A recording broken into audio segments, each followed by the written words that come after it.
look on the camera and they realize it's Bobby. So he comes in.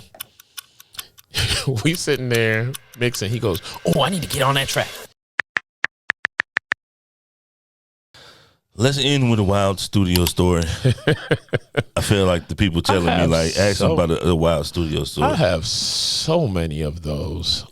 So when I first started interning in Atlanta, there were 2 studios I interned at. I interned at DARP Studios, which is Dallas Austin Recording Projects, and I interned at the time it was called Bosstown. It was owned by Bobby Brown.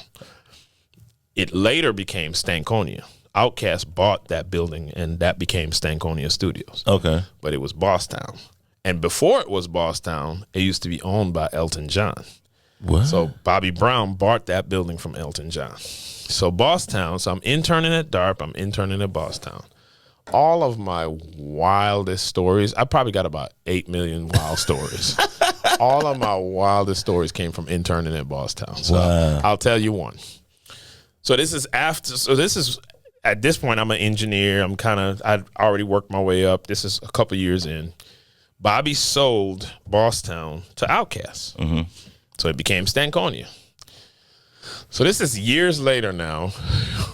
We're sitting in Stankonia mixing. And how the mixing usually worked is it's usually just me and Andre 3000. Big Boy hardly ever came to the mix sessions. Like, he'll come in for like a half hour every night, crack a bunch of jokes, and then go to the club. Like, he wasn't really into the mixing process. He just swung through. He'll crack a lot of jokes, and then him and his entourage will go to the club. Me and Andre will sit there and mix. So one night, sitting there mixing, and there was these, right outside of the studio, there's these glass doors that lead to the outside. And every now and then, you would hear keys jiggling at the door, fumbling with the door, and it would be Bobby, high or drunk, still thinking he owns the studio.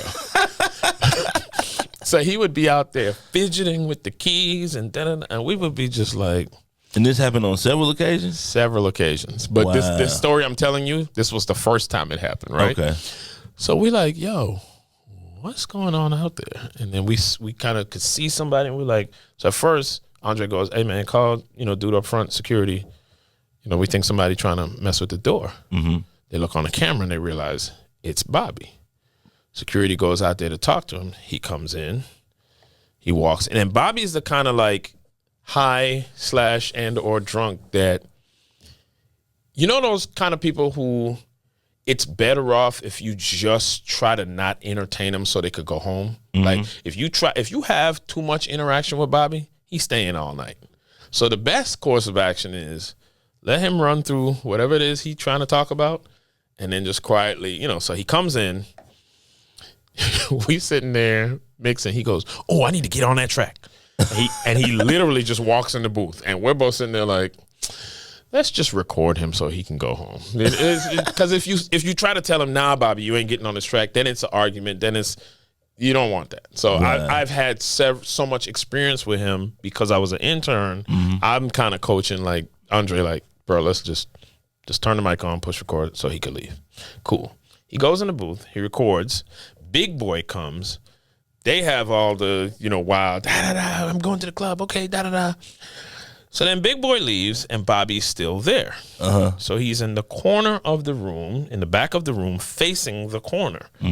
And I'm thinking he's probably rolling a blunt or something, and he don't want nobody to see what he's doing. Right. Had no clue what he was doing. There's a ramp in the room because the room had to be ADA compliant because it was so big and it had different layers. You had to have a ramp in your studio at that point. So all of a sudden, we sitting there at the board, and then I see some liquid rolling down the ramp. And I'm like, oh, no. And I look back, and I see Bobby in the corner. And I'm like, is he peeing in the studio? Oh, man. I couldn't believe it. Oh, man. Couldn't believe it. He literally peed in the studio. Oh, my God. Yeah, he was messed up. That happened. He was messed up. Did he lay something down? Oh, we erased it immediately. Like as soon as he came in, we erased that. That's how Bobby probably laid down that heat. Yeah, I was hating. He did not lay down that heat. Bobby laid down that heat. Y'all erased Bobby bars, man. I'm here to let you know he absolutely did not lay down that heat. Bobby smoked that, man. Yeah, so we was just like, oh man, true story.